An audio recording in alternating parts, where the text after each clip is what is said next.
Hi, I am Misha, and this is my first time in Wolfsburg.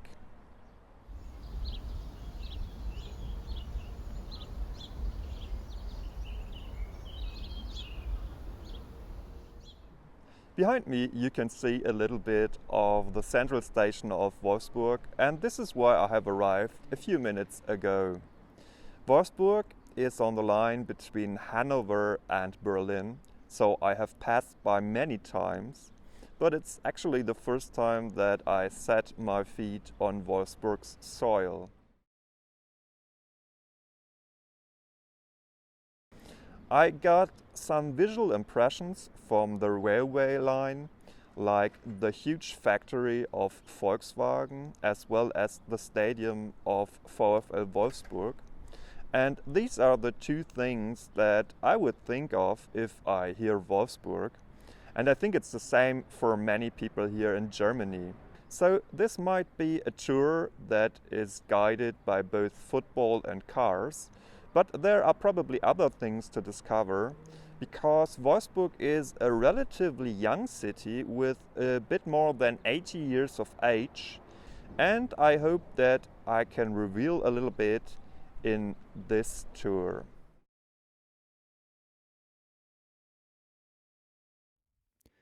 The central station is rather small for a city of this size. Some intercity express trains, the fastest trains in Germany, stop here, some just pass by. A few years ago, one ICE train was scheduled to stop, but the conductor just passed by mistake.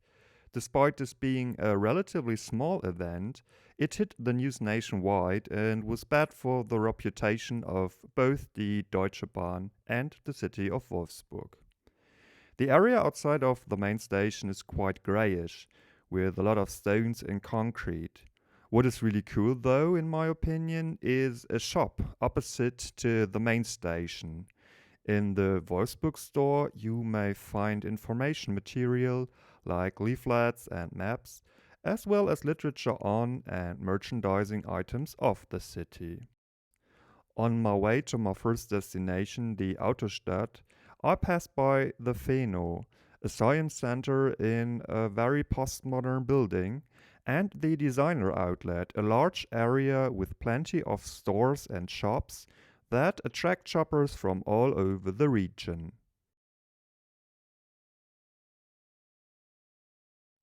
You cannot separate Wolfsburg and Volkswagen.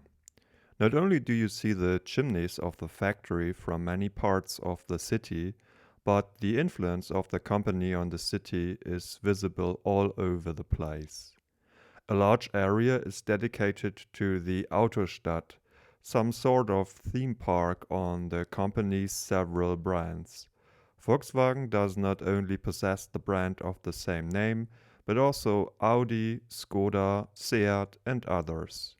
Large towers contain new cars, and it has become a thing for some people to travel here to pick up their brand new car personally.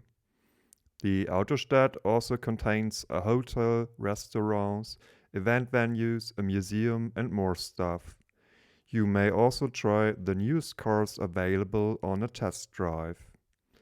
If you take a look on a map, you can see the dimensions of the fabrication site and the Autostadt.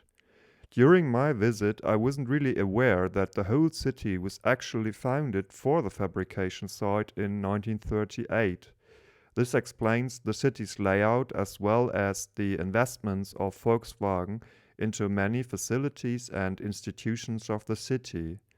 I guess that the history of Volkswagen would require an extra video, especially as it falls into an era where the Nazi regime ruled Germany.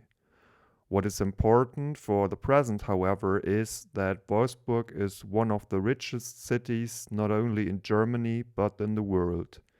The gross domestic product per capita was more than 178,000 euro in 2016. Finally, there is a little bit of sunshine, which I think is awesome. Because my mood is somewhat, well, let's say I have mixed feelings about those cars here. I think cars are a great achievement, but the number of cars is, well, problematic, I would say, diplomatically. And you can drive the newest cars here. They are electrified, I think. Yeah, but everything seems to be so just made for cars. And this is why I decided to go here in front of this hedge where you can find a few bikes.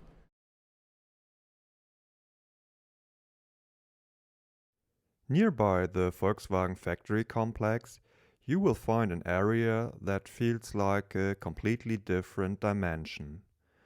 The Schlosspark is very green, very quiet, and full of more or less wild animals that live here.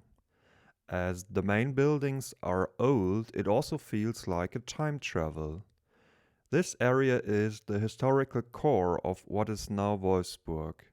The houses on the street Alt Wolfsburg are a lot older than the city itself. I stumbled upon a plaque on one of those houses. It says that Heinrich Hoffmann von Fallersleben found shelter in this house during the Wild Revolution times in the mid-19th century. Hoffmann von Fallersleben is the author of the German national anthem.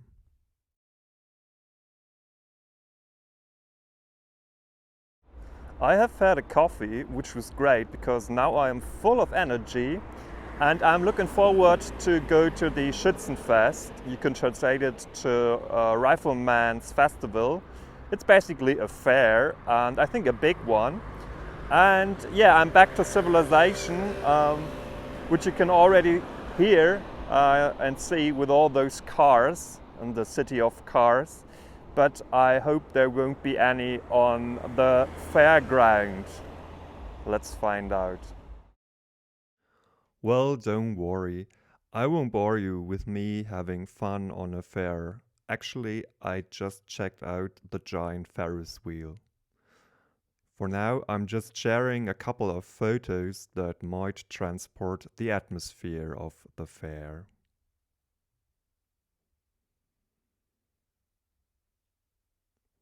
Crossing the Aller, a 260-kilometer long river, I reach the Allerpark, a large recreation area. It features a lake with an artificial beach, a large swimming complex, as well as a hockey arena. Strolling around, you may find models of our planets, and you may find opportunities for sports like ping pong tables or a high rope course.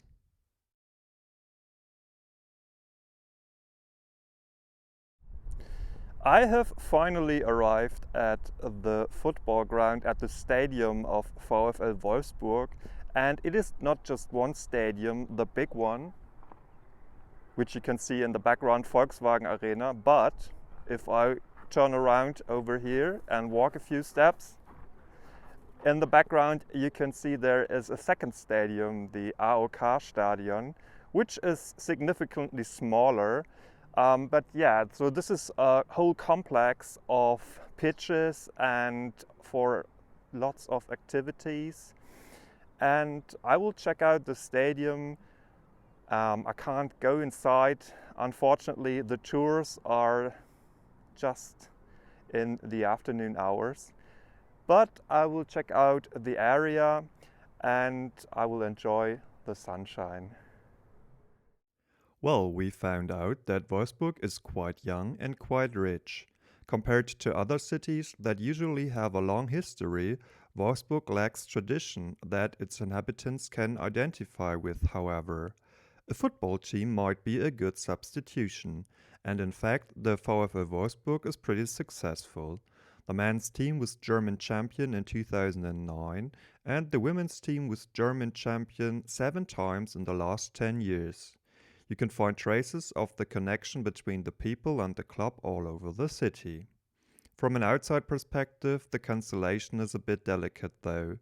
The football club is fully owned by Volkswagen, which is remarkable, as in Germany football clubs may normally not be owned by a single entity. The reason is that Volkswagen is the main sponsor since the 1950s and thus got special rights. With a single company as its owner that invests millions per year into the club, you can imagine that VfL Wolfsburg isn't really popular outside of the region. Currently, Wolfsburg has got 21,500 members. That is only the 13th place of 18 clubs. The club's facilities are amazing, however. The stadium with a capacity of 30,000 is something that many other cities will be jealous of.